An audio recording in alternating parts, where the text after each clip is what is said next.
o programa Questão Saúde. Aqui você esclarece suas dúvidas sobre doenças e questões relacionadas à saúde, sempre com um profissional da área. A ansiedade, quando não é exagerada, pode ser considerada normal, mas muitas vezes ela pode desencadear outros problemas, como a alimentação excessiva ou mesmo a falta de uma alimentação correta. No programa de hoje vamos tratar sobre os transtornos alimentares. E quem está conosco para responder as questões sobre esse assunto é a psicóloga Luciane Piccolotto. Bem-vinda ao programa, psicóloga. Obrigada pela oportunidade de estar aqui e falar de um assunto que é importante, né? Um assunto sobre saúde mental, né? Que envolve, às vezes, interesse, dúvidas de todo mundo. Então, eu queria agradecer a oportunidade. Muito obrigada. A nossa equipe foi às ruas para saber as principais dúvidas da população. Vamos conferir. Oi, o meu nome é Vera. Eu gostaria de saber o que sente a pessoa que come compulsivamente. Bom, assim, para começar, né, a compulsão alimentar é um diagnóstico dentro dos transtornos alimentares, um diagnóstico em estudo, né, ele está sendo desenvolvido, aprimorado, né, para ter critérios mais claros.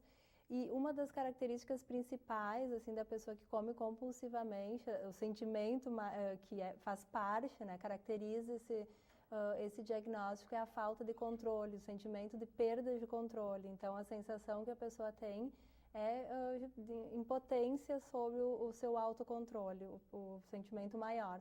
Claro que junto com isso envolve outras sensações, outras emoções, como ansiedade, depressão, angústia, que geralmente são o pano de fundo, né, para essa compulsão, esse descontrole.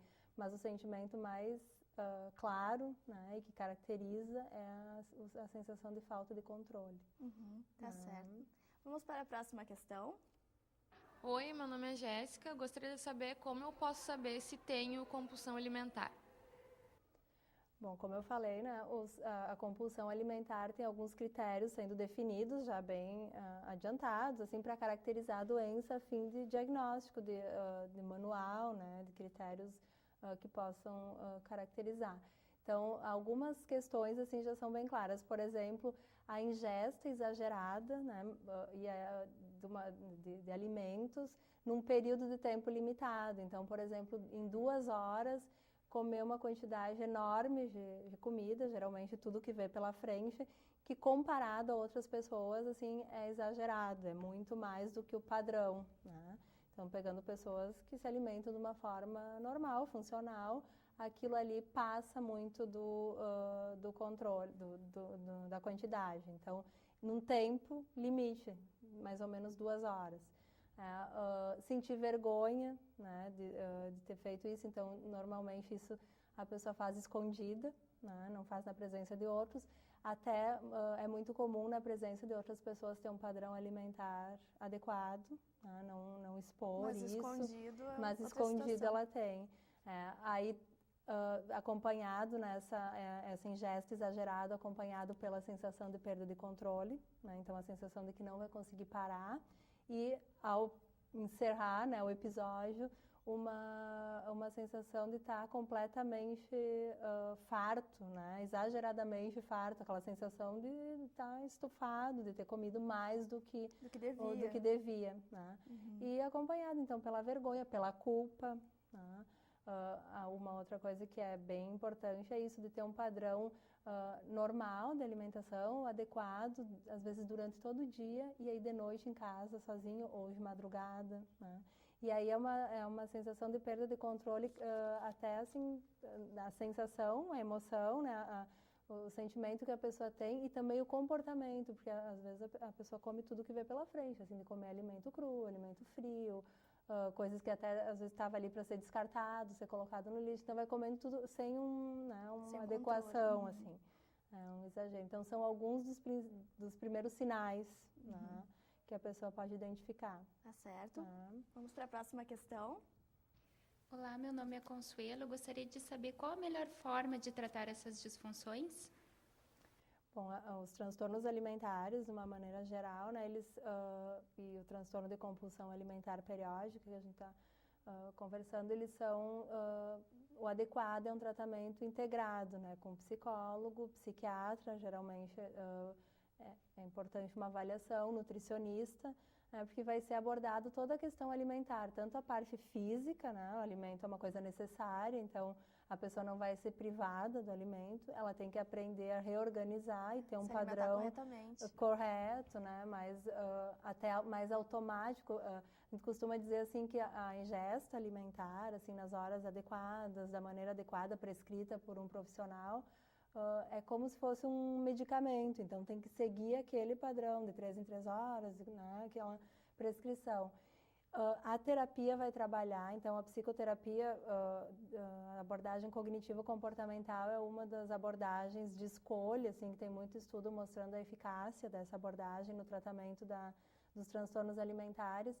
Trabalha de uma maneira bem focada, objetiva, ela vai fazer uma reestruturação cognitiva associada a essa questão alimentar, então trabalhar os sentimentos, os pensamentos e auxiliar na mudança de comportamento. Então é todo um acompanhamento É médico, todo um tratamento. acompanhamento, assim, é praticamente um acompanhamento em equipe, assim. Mas o ideal é que tenha, né, como é uma doença que envolve, né, questões físicas, né, questões biológicas e questões psicológicas, que seja abordado por esses profissionais. Em todas essas então, áreas. Se atua em todas essas áreas. E a terapia, então, vai poder trabalhar, né, a mudança, né, de padrão de pensamento, de emoções, de comportamentos, que possam criar novas estratégias para lidar com essas emoções que fazem com que a pessoa se descontrole e coma compulsivamente, ou, né, em outros casos, não se alimente, para poder usar estratégias mais adequadas que não tragam esse prejuízo. Certo. Vamos para a próxima dúvida. Oi, meu nome é Jefferson, eu queria saber o que são transtornos alimentares e o que eles causam. Bom, os transtornos alimentares, então, é um grupo, né, de doenças que envolve uma disfunção no padrão alimentar, que eles vão desde uma privação alimentar até um comer exagerado, um comer em excesso. Então, e dentro desse contínuo tem um ponto de equilíbrio que seria a alimentação funcional, né, ou o padrão alimentar saudável. O excesso ou a privação da alimentação se caracteriza basicamente pela anorexia, né, que então a pessoa se recusa a alimentar-se e ainda usa muito atividade física e tem geralmente associado uma distorção da imagem corporal, se enxerga mesmo assim com sobrepeso, mesmo, né, estando muito magro, comendo muito pouco, ainda tem uma distorção na imagem.